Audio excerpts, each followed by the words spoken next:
처음 왔을 때 저희 아들이 영화부였는데 그때 예뻤던 것 같아요. 다르게 예쁜 것 같아요. 다르게 예쁜 것 같아요. 오늘 여러분들과 함께 말씀을 이렇게 나누고요.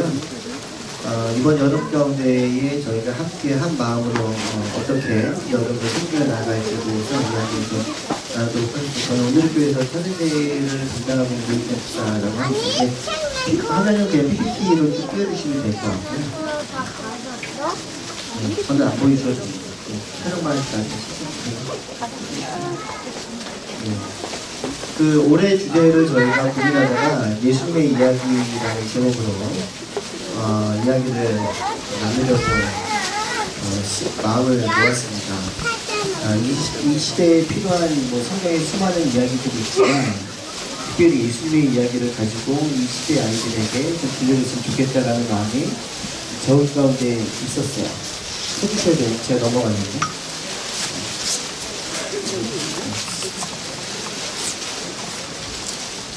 예. 됐어요? 네. 저는, 네. 그, 방습회 이제 설교 시작하면, 다 비닐 뜯고 계시거든요? 비닐은 나중에 뜯으셔도 돼요. 그래서, 네. 네, 오늘 제가 함께 나눌 말씀 마태복음 4장 23절인데요. 한국 소리로 저희 읽도록 하겠습니다. 시작. 예수께서 온 너희에게 그를 받아 불소를 전파하시며 백성의 모든 병과 모든 약한 것을 고치시니. 예. 이번 저희가 2016년도는 예수님에 대해서 이야기를 하려고 합니다. 왜 예수님에 대해서 이야기를 할까 생각을 해보다가 저희가 근래 인원들을 좀 조사해봤는데요. 한국 교회의 차세대의 아이들의 숫자가 굉장히 많이 줄고 있다라고 이야기를 하고 있잖아요. 근데 저희 교회의 아이들의 숫자를 보면 줄지는 않는 것 같습니다. 한국 교회는 많이 주는 것 같은데 작년에 잠깐 줄었어요. 메르스 때문에 평균 인원이 굉장히 떨어졌다가 다시 올라가는 것들을 저희가 볼 수가 있습니다. 그런데 인원이 저희가 아이들을 다음 세대를 세우는 데 있어서 본질은 아니겠죠. 예. 그냥 여기 화면은요, 이제부터 저 띄우지 마세요. 그냥 뒤에서만 잡아주시고, 예, 그냥 PPT만 보여주시고, 말하자마자. 예, 본질이 제가 강의할 때 가끔가다 보여드리는 PPT인데, 네이버 가면 지식인이라고 있어요. 지식인의 대부분이 초딩이에요. 귀가 아픈데 어떻게 하죠? 그럼 빨리 병원에 가세요. 채택해 주실 거죠? 막 이렇게 적는데 여기 이제 질문을 한 애가 초딩인 것 같아요. 제가 읽어드리면 팔이처럼 엄마한테 맞았는데 엄청 맞았거든요. 그 팔이 잡는 분을 때렸는데 저 팔 되는 거 아닌가요? 몸 이상이 팔 되는 거 같아요. 이런 거 썼었는데 답을 달아준 애가 중딩 정도 되는데 그 친구가 뭐라고 답을 달아줬냐 하면 예, 오늘 저랑 뒤랑 지금 되게 안 맞아요. 예.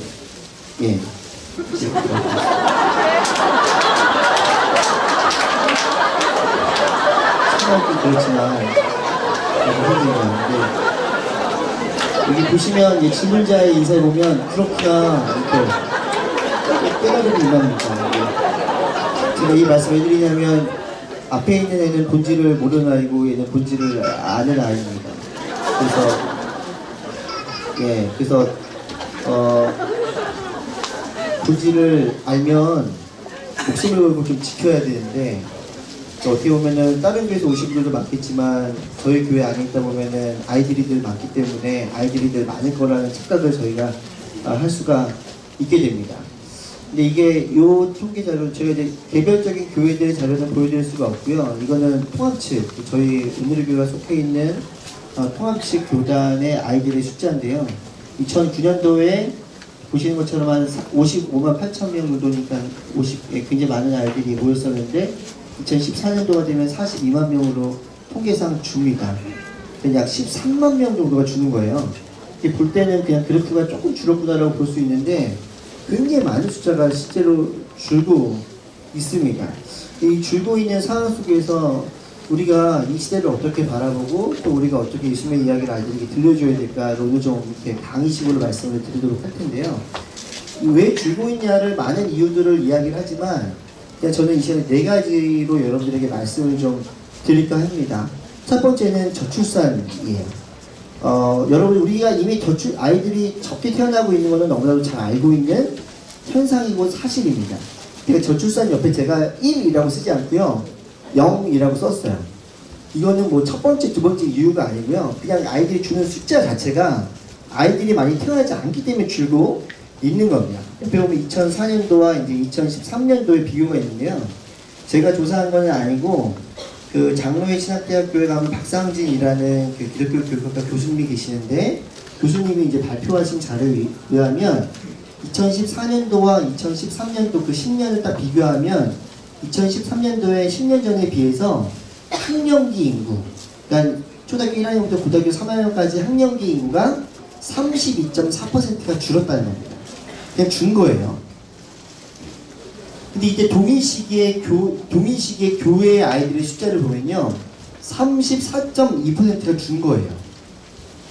그러니까는 어떻게 보면 조금의 숫자가 차이는 있긴 있지만은 지금 교회 아이들이 준 이유는 뭐 아이들이 교회를 떠나고 있다라기보다는 그냥 학령기 인구가 준 만큼 교회 아이들의 숫자가 준 겁니다.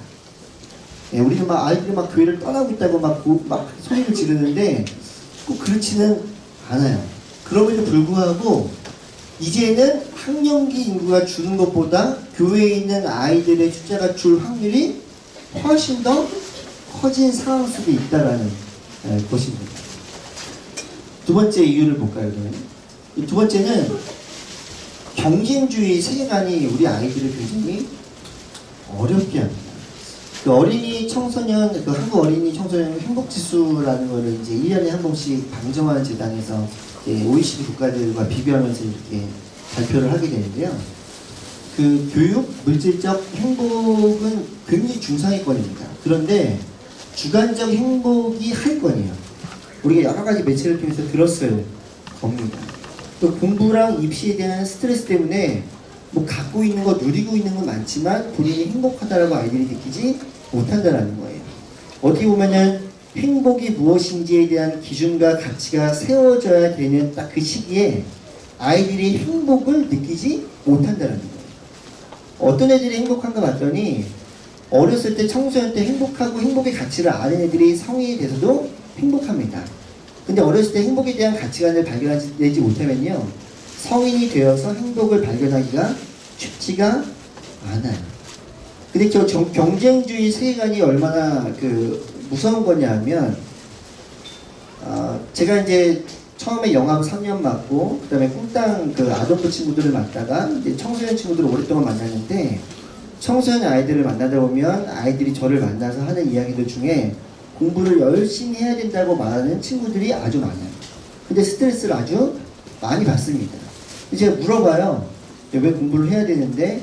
그러면 공부를 할 때 굉장히 하긴 하지만 힘들고 어렵고 의미를 찾지 못하고 그냥 하는 애들이 있어요. 그러니까 공부가 어려울 수밖에 없죠. 근데 그 애들한테 들려오는 이야기들을 들어오면 좀 공통적인 것들이 있습니다. 그게 뭐냐 하면 모든 아이들이 다 그런 건 아니지만 주로 부모님들이 이렇게 이야기를 해주면 공부가 재미가 없습니다. 그러니까 두 가지인데요. 하나는 무엇이냐면 열심히 공부하지 않으면 엄마가 이렇게 나처럼 살지 않으려면 너 열심히 공부해야 된다. 이게 굉장히 아이들에게 힘 빠지는 소리예요. 또 하나는 야 나처럼 살려면 너 이렇게 공부해서는 안 돼. 이 두 가지 이야기가 굉장히 중요합니다. 그렇게 들으면요 애들이 공부할 맛이 안 나요. 근데 그 아이들이 대부분 교회를 열심히 다니는 친구들이고 부모님들이 교회를 열심히 다니시는 분들이거든요. 제가 이 말씀을 왜 드리냐면 사회학 공부를 하면은 막시즘이라는 게 있어요. 유물론이거든요. 세상은 물질로 다 이루어졌다 있다라는 거예요. 그래서 물질을 많이 갖고 있는 사람이 계급이 위에 있다라는 거예요. 근데 아까 좀 전에 들려드렸던 것처럼 부모님들의 이야기를 들어보면 나처럼 살지 않으려면 그 얘기 뭐냐면 네가 계급을 상승하려면 그 이야기 나처럼 살려면 또 뭐냐면 계급 유지예요. 유물론에서 말하는 건 딱 두 개거든요. 계급 유지와 계급 상승. 근데 교회를 다니고 있으면서도요, 경쟁주의로 들어갈 수밖에 없는 이유가 세상에 있는 유물론이 우리 삶의 가치가 되어서 기준이 되어서 아이들한테 그렇게 얘기를 해주고 있다는 거예요. 얼마나 무서운지 모릅니다. 고린도 교회 이야기 가운데 이야기 보면요, 바울파, 아볼로파, 게바파 그런 게 왜 만들어집니까? 우리가 더 정통이고 우리가 더 힘 있다는 걸 보여주기 원하는 거거든요. 그 유물론이에요. 굉장히 무서운 사상들이 우리를 잡고 있습니다. 우리 아이들한테도 그렇게 그런 생각들을 넣어주고 있는 게 우리들의 모습일 수도 있다라는 거예요. 두 번째, 새 친구 전도가 점점 더 어려워지고 있습니다. 왜 이렇게 어려울까요? 한국교회 사회적 신뢰도 조사를 기윤실에서 매년마다 발표를 합니다. 우리가 알고 있는 것처럼 신뢰도가 가장 높은 종교는 현재는 천주교예요. 이제 불교고 기독교입니다. 우리는 세상에서 바라볼 때 신뢰도가 굉장히 낮은 것들을 발견을 하게 됩니다. 교회의 세속화 때문에 그렇습니다. 낮은 것들을 주로 보면요, 그 이유는 교회가 너무 구원에 있어서 배타적이다. 그건 어쩔 수 없어요. 우리는 예수로 말미암아 구원받고 예수 외에는 길이 없는데 배타적일 수밖에 없습니다. 근데 그 외에 사람들이 신뢰도를 낮게 측정한 이유가 재정에 불투명한 것들, 어떤 목사님들, 교회 리더들의 어떤 범죄들, 그런 것들을 말미암아 교회 신뢰도가 낮다라는 거예요. 그러니까 결국에는 아이들이 전도를 하면 믿지 않는 부모님들이 아이들을 교회로 보내줘야 되는데, 교회 자체가 신뢰도가 낮다 보니까 아이들을 교회로 보내는 것들이 힘들어지는 게 현재의 모습이라는 것입니다. 지금까지는 아이들이 주는 만큼 교회 아이들이 줄었는데, 앞으로는 아이들이 주는 이상으로 교회 아이들이 줄 수 있다는 것을 저희가 생각을 반드시 해야 합니다. 그 마지막 이유를 보면요, 신앙 전수의 단절이에요. 2020, 2040 한국교회 미래지도라는 그 최윤식 박사님이 쓴 글에 보면 부모의 신앙 유무에 따라서 엄마만 믿는지 아빠만 믿는지 둘이 믿는지 그런 거에 따라서 신앙이 자녀들에게 전수되는 그 비율이 있는데, 그 비율이 기독교는 57%에서 70%밖에 되지 않는다라는 거예요. 자, 보십시오. 아이들은 줍니다. 신뢰도는 낮아서 아이들이 교회에 오는 것은 줄어듭니다. 교회 안에서도 아이들에게 신앙이 전수가 되는 게 줍니다. 그러니까 이제 앞으로의 한국교회의 미래를 바라볼 때는 저희가 긴장하고 봐야 됩니다. 왜냐하면 교회 중직자 자녀들의 주일예배 출석에 대한 것을 조사한 것을 보고요, 이게 올해 4월달에 국민일보에서 발표했던 자료입니다. 학원 시간과 교회 예배 시간이 겹칠 때 자녀가 교회를 빠질 수 있나요? 라고 물어봤을 때 파란색이 그렇다라는 거고 회색 쪽이 그렇지 않다라는 건데, 중직자, 서리직사, 일반 성도 상관없이 아이를 주일날 빠지고 그냥 학원에 보낼 수 있다라고 말할 수 있다는 거예요. 지금까지 말했던 것들 종합적으로 말씀을 드리면, 경쟁주의 세계관, 새 친구 전도가 쇠퇴될 수밖에 없는 사회적으로 볼 때 기독교의 분위기의 쇠퇴, 그리고 신앙 전수의 단절, 한국교회 미래는 굉장히 위험합니다. 여러분들 중에 나이가 그래도 30대 후반이나 40대, 50대 되었던 분들은 예전에는 그냥 교회에 와서 살았었던 기억들이 있으실 거예요. 문화이방 하느라고 몇 개월 동안 준비하고 크리스마스 행사 준비하느라고 몇 개월 동안 살았고, 그리고 그때 학원도 없었기 때문에 교회 오면 주일 아침에 예배드리고 오후에 축구하고 어디 놀러가고, 분위기 자체가요, 교회를 잘 나올 수 있고 교회에 머무를 수 있는 분위기였어요. 저도 어렸을 때 그랬거든요. 제가 교회에 너무 많이, 제 청소년 부서 중고등부 애들이 교회에 너무 많이 머물다 보니까 저희 교회 사찰 집사님이 너무 화가 나셨던 적이 있어요. 애들이 교회 집에 안 가고 이렇게 모여 있으니까는 갑자기 문을 발로 뻥 차고 들어오시면서 뭐라고 말씀하셨냐면, 그냥 이 중고등부를 다 폭파시켜버려야 된다. 집에를 갈 생각을 안 한다고. 그 정도로 애들이 교회에 머물렀는데, 이제는 아이들이 교회에 머무르는 시간 자체가 절대적으로 부족해요. 그러니까 아이들이 교회에 머무르면서 그 기독교적인 분위기 안에서 머물러야 되는데, 기독교적인 분위기에서 머무르기 자체가 너무 어렵다라는 거예요. 그러니까 신앙이 전수되는 게 너무 어렵다는 것들을 보게 됩니다. 자, 그러면 저희가 세 가지의 이야기를 이번 여름 가운데 나누게 되는데, 저는 이 시간에 좀 그 사개오의 이야기를 통해서 그러면 우리가 아이들 가운데 어떤 모습으로 나아가고 또 어떤 분위기의 모습으로 아이들 가운데 신앙을 전수할 수 있을까라는 이야기를 해보고자 합니다. 누가복음 19장 2절 말씀인데요. 한 목소리로 읽도록 하겠습니다. 시작. 그리고 이제 사개오라는 사람이 있었습니다. 네, 세리장으로 부자였습니다. 지금 노란색 글씨로 세 가지 단어의 표시가 되어져 있습니다. 첫 번째는 여리고입니다. 여리고가 굉장히 중요한 의미입니다. 왜냐하면 예수님 당시에 가장 세금을 많이 거둘 수 있는 곳 세 군데가 여리고, 가버나움, 갈릴리였습니다. 그렇기 때문에 모든 세리들은 다른 동네가 아닌 그 세 곳에 세리로 가기를 원했어요. 특별히 어느 정도 시간이 지나서 그가 이제 높은 위치로 올라가게 되면 두 번째 세리장으로 그곳을 가기를 원했다라는 것입니다. 왜냐하면 학자들이 연구해 놓은 자료들을 보면 로마 세금을 걷어서 로마에 이제 보내게 되는데, 저 곳에 세금을 많이 거둘 수가 있기 때문에 더 많은 세금을 걷어서 이윤을 더 많이 자기가 스스로 갈취할 수가 있었던 것이지요. 그때 세리장으로 저 곳을 임명받기 위해서 썼던 방법들이 무엇이냐면, 먼저 자신의 모든 재산을 팔아서 로마의 선불로 세금을 내는 거예요. 그리고 그곳에 세리장을 하면서 사람들에게 많은 세금을 걷어서 자기가 더 부자가 되는 것이었습니다. 그러니까는 유대의 민족들이 볼 때는 같은 동족이 자기의 돈을 먼저 선불로 내고 더 많은 돈을 갈취를 하니 얼마나 믿겠습니까? 저 당시는 그런 세리장과 대화를 나누는 것 자체가 사실은 아주 미움받을 만한, 사람들이 싫어할 만한 행동임을 저희가 기억을 해야 합니다. 한마디로 말해서 사개오는 누가 봐도 친로마파의 사람이에요.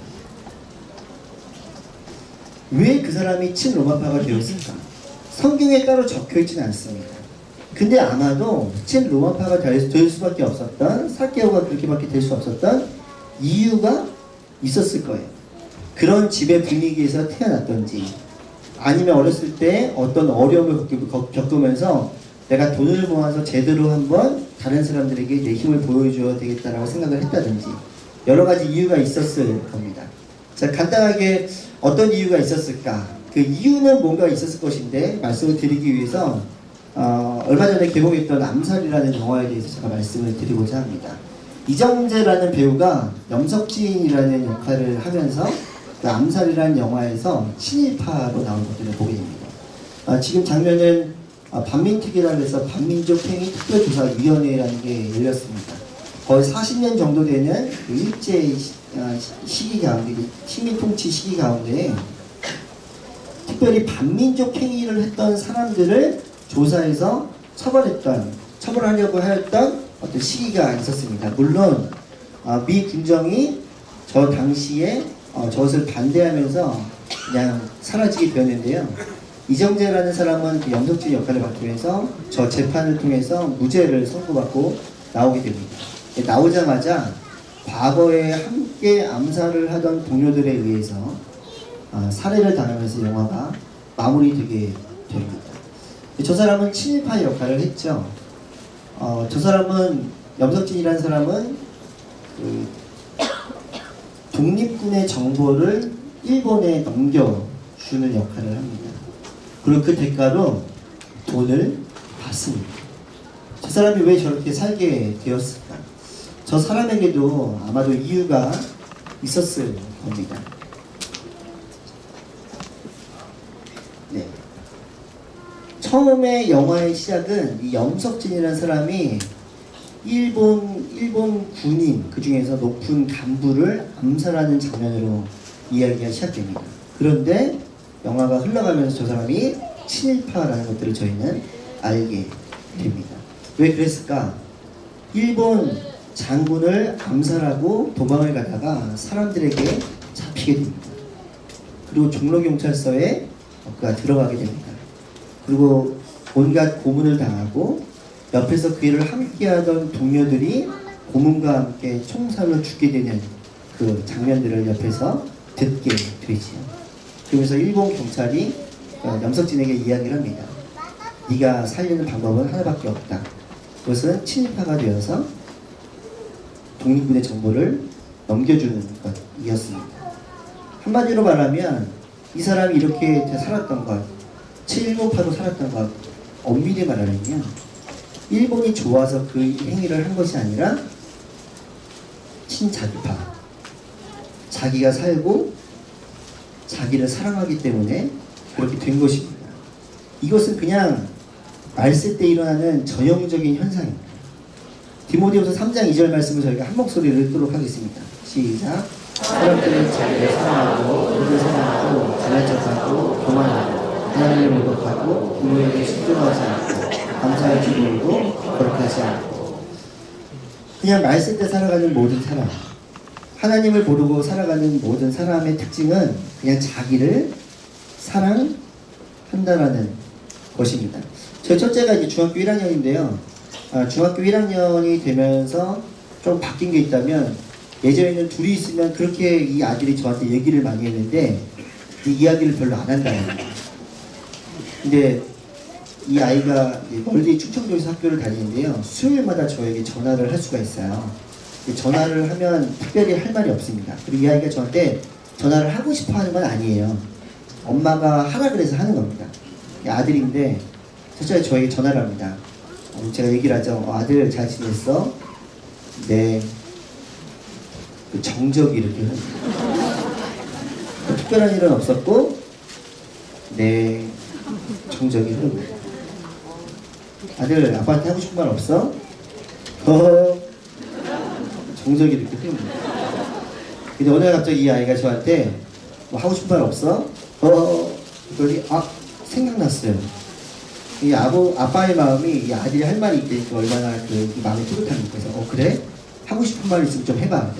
아빠 끊어요. 오랜만에 전화를 해서 아빠한테 하고 싶은 말이 끊어요. 제가 빨리 한마디 했습니다. 그래 기다려 내가 먼저 끊을게. 그래서 그 다음 주에 이 아들이 또 저에게 전화를 했어요. 수요일날 회의를 하고 있는데 아빠가 지금 회의 중이라 전화를 끊어야 돼. 아빠 잠깐만요. 근데 나중에 말하면 안 되니까 잠깐만요. 매번 전화를 할 때마다 할 말이 없었던 아이가 막 소리를 지르면서 막 할 말이 있다. 빨리 말해라 하더니 다음 주에 친구네 집이 군산인데 거기서 놀아야 되니까는 허락을 해달라고 막 소리를 지르면서 막 전화 끊으면 안 된다고 막 하는 거예요. 지난주까지는 끊어요 이렇게 말하던 아이가 이번 주 전화를 끊으면 안 된다고. 자기를 사랑하는 겁니다. 알쓸 때 나타나는 전형적인 증상입니다. 아들도 마찬가지고 저도 마찬가지고 그냥 전형적인 증상이에요. 아까 좀 전에 보았던 그 염석진이라는 사람도 대한민국을 사랑해서 독립군이 되었지만 본인이 살고자 그 길을 선택할 수밖에 없었다라는 것입니다. 삭개오도 마찬가지겠죠. 이것도 본문 말씀에 뒤이어서 보면 삭개오는 예수께서 어떤 분인지 보려고 했으나 많은 사람들 때문에 볼 수가 없었습니다. 그는 키가 작기 때문입니다. 삭개오도 예수님이 보고 싶었습니다. 아마도 예수님에 대한 소문을 들었고 그를 만나서 멀리서라도 그가 어떤 사람인지 알기 원했던 것 같습니다. 4절 말씀 저희가 한 목소리 읽겠습니다. 시작. 그는 예수를 잘 보기 위해 먼저 달려가 뽕나무 위로 올라갔습니다. 예수께서 그 길로 지나가실 것이기 때문이었습니다. 4절 말씀에 보면 그는 예수를 보기 위해 먼저 달려갔다라고 이야기를 합니다. 수동태로 누군가에 의해서 보기 위해 끌려간 것이 아니라 먼저 보기 위해 달려가서 뽕나무 위로 올라갔습니다. 아주 적극적인 행동입니다. 예수가 누구인지 보기 원했고 예수가 누구인지 알기 원했습니다. 예수께서 그 길로 지나가실 것이기 때문에 그는 간 것입니다. 예수님께서 그에게 말씀하십니다. 삭개오야 어서 내려오너라. 내가 오늘 내 집에서 묵어야겠다. 아마 삭개오가 많이 놀랐을 것입니다. 예수님께서 그에게 말씀하신 것, 저희가 3부에서 다루는 삭개오의 이야기인데요. 아주 중요한 구절입니다. 함께 읽겠습니다. 시작. 인자는 잃어버린 사람을 찾아 구원하러 왔다. 예수님께서 삭개오를 통해 보여주신 모습은 천국 복음을 선포하신 것입니다. 너의 모습이 지금 어떠한 상태이건, 너의 삶이 지금 어떠한 상태이건 너는 구원받아야 되는 존재라고 예수님께서 말씀하시는 것입니다. 그런데 주의 깊게 저희가 봐야 되는 말씀은 7절 말씀입니다. 그렇게 예수님께서 삭개오에 다가가던 모습을 바라보면서 사람들이 어떻게 반응을 보였는가 한 목소리로 읽겠습니다. 시작. 그런데 사람들은 이 광경을 보고 모두 수군거렸습니다. 그가 죄인의 집에 묵으려고 들어갔다. 여러분, 삭개오는 죄인은 맞습니다. 그런데 지금 그 광경을 보고 있는 사람들은 누구였냐면 예수님을 잘 믿고 하나님을 잘 믿고 하나님의 이야기를 듣고 하나님을 사랑한다고 고백했던 사람들이 이렇게 이야기를 하는 것입니다. 그런데 이 이야기가 왜 중요한가 하면 예수를 따라왔고 예수와 함께 있고 예수를 바라보고 있는데 정작 예수와 함께 있고 바라보고 예수의 이야기를 듣고 있는 사람들은 예수님의 마음은 알지 못했다라는 사실입니다. 죄인을 찾아서 구원하기 원하셨던 것이 예수의 마음인데 정작 예수님을 따라다니고 예수님과 함께 있었던 사람들은 그 예수님의 마음을 전혀 알지 못했다라는 사실입니다. 우리들의 모습은 어떻습니까? 저 사람들은 예수님을 따라다녔고 예수님의 이야기를 듣고 있고 예수님과 함께 있는데 그의 마음 가운데는 예수님은 없고 자기들의 전통과 자기들의 기준만 있는 것입니다. 한마디로 말하면 예수를 닮는 마음이 아니라 친자기파예요.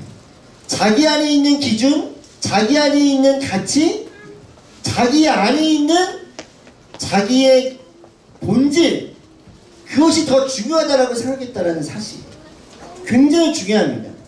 교회 안에 수많은 사람들이 있고 교회 안에 수많은 예배를 드리는 사람들이 있지만 우리가 예배를 인도하고 우리 예배를 끌어가지만 우리가 예수의 마음을 향해 나아가고 있는지 아니면 그냥 내 기준에 내 마음대로 내 생각대로 신앙생활을 하고 있는 것은 아닌지 반드시 생각을 해봐야 된다는 것입니다. 그렇기 때문에 우리는 친자기파가 아닌 친예수파의 삶을 이번 여름 가운데에 살아가야 한다라는 사실입니다. 제가 짧게 말씀을 드리면 누가복음 10장 36절부터 37절까지 우리 아까 예꿈 뮤지컬 친구들이 아까 했던 이야기입니다. 한 목소리로 쭉 읽도록 하겠습니다. 시작. 너는 이 세 사람 중 사람의 이웃이라고 생각하느냐? 율법학자가 대답했습니다. 자비를 베푼 사람입니다. 예수께서 그에게 말씀하셨습니다. 너도 가서 이어가십시오. 제사장도 하나님을 예배하는 사람이었습니다. 레위인도 하나님을 예배하는 사람이었습니다. 어디나 하나님과 함께 예수님과 함께 거하는 사람들은 있습니다. 근데 하나님께서 원하는 사람, 예수님께서 원하는 사람은 누구냐면 너도 가서 이와 같이 하여라. 이와 같이 하는 것은 무엇입니까?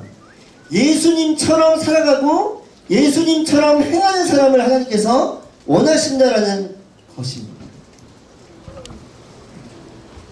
이거의 말씀입니다.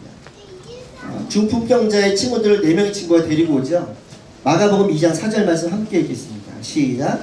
그러나 사람들이 너무 많아 예수께 가까이 갈 수가 없었습니다. 그래서 그들은 예수께서 계신 곳 바로 위에 지붕을 뚫고 구멍을 내고 중풍 환자를 자리에 눕힌 채 갈아내렸습니다. 너무 많은 사람들이 있었습니다. 저기도 사람들이 있었습니다. 그런데 예수를 향해서 치유함을 소망하면서 나아갔던 사람들에게 길을 열어준 사람들은 없었다라는 것입니다. 그냥 예수의 얘기를 듣기 원했고 예수와 함께 있기를 원했습니다. 여러분들은 어떤 사람이 되기를 원하십니까? 여러분들이 영유아 유치 친구들을 만날 것이고 또한 아동부의 친구들을 만날 것입니다. 영유아 친구들의 시장 발달 단계와 그 아동부 친구들의 시장 발달 단계를 제가 말씀을 드리면 제임스 파울러라는 사람의 이야기를 통해서 제가 소개를 할까 합니다. 간단하게 말씀을 드려보겠습니다. 제임스 파울러라는 사람은 그 유아기 때의 아이들의 신앙을 직관적인 신앙이라고 합니다. 한마디로 말하면 그냥 따라하는 겁니다.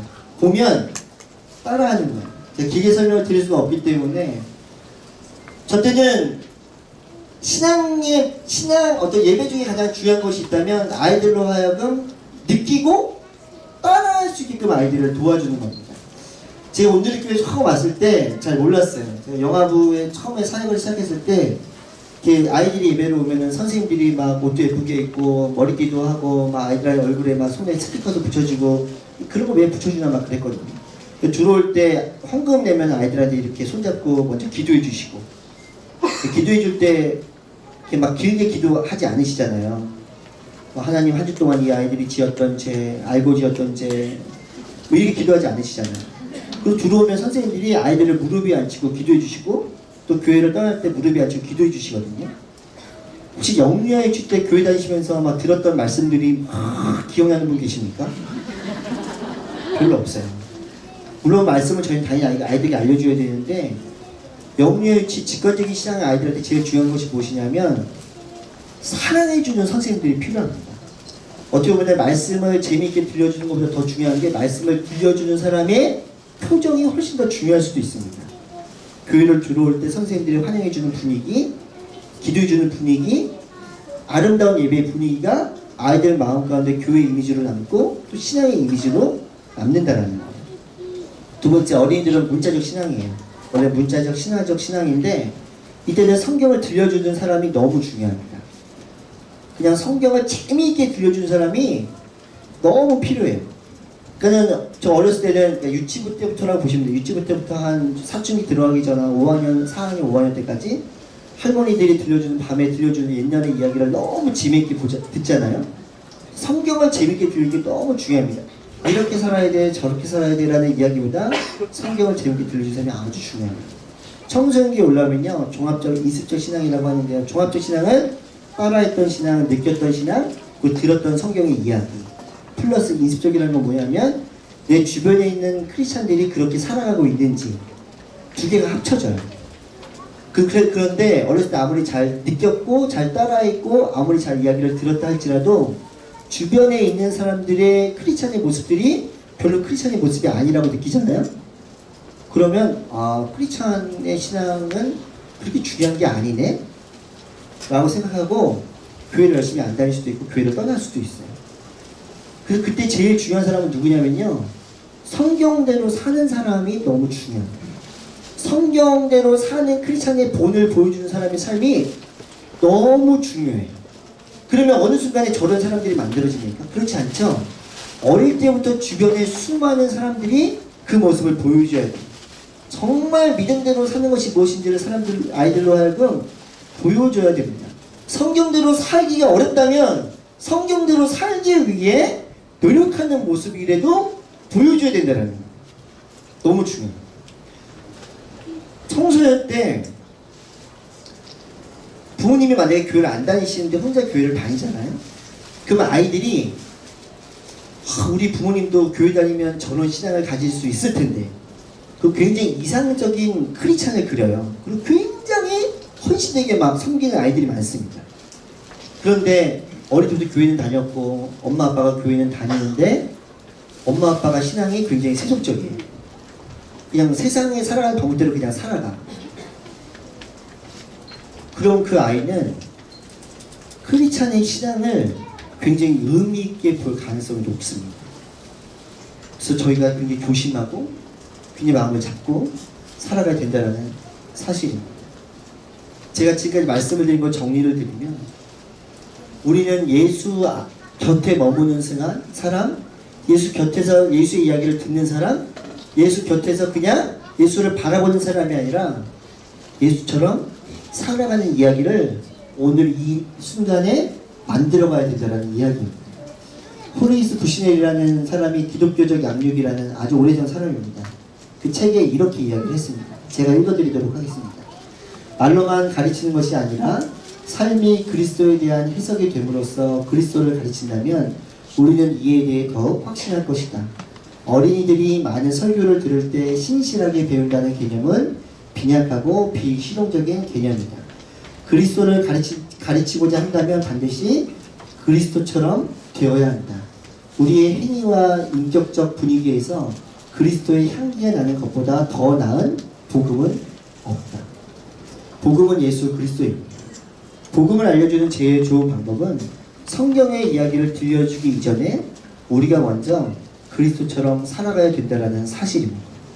다시 한번 정리하여 말씀을 드립니다. 우리는 예수님과 함께 있지만 친자기파의 삶을 살 수도 있고 친예수파의 삶을 살 수도 있습니다. 우리가 이번 여름 가운데 그냥 재미있게 성경의 이야기, 예수님의 이야기를 들려주고 끝내는 것이 아니라 먼저 우리의 몫은 우리가 예수님처럼 살아가고 예수님과 같은 이야기를 아이들에게 보여줘야 된다는 사실입니다. 그때 예수의 이야기가 우리 아이들의 마음 가운데에 들어가게 될 것이고 그 아이들이 진정한 복음을 맛보아 알게 될 것입니다. 이번 여름 여러분들은 친자기파의 삶으로 그냥 예수의 이야기를 들려주겠습니까? 아니면 친예수파의 삶으로 예수님처럼 예수의 모습으로 도전하며 아이들에게 나아가겠습니다. 우리가 아무리 많이 예수의 이야기를 떠든다고 할지라도 우리 삶이 그러지 못한다면 다음 세대 가운데는 희망이 없는 것입니다. 예수의 삶으로 여러분 자체가 예수의 이야기가 되어서 이번 여름, 뜨거운 여름 아이들에게 사랑으로 다가가는 그런 시간이 되기를 예수님의 이름으로 축복합니다. 이 시간에 우리가 함께 기도하며 나아갈 때에 하나님, 우리가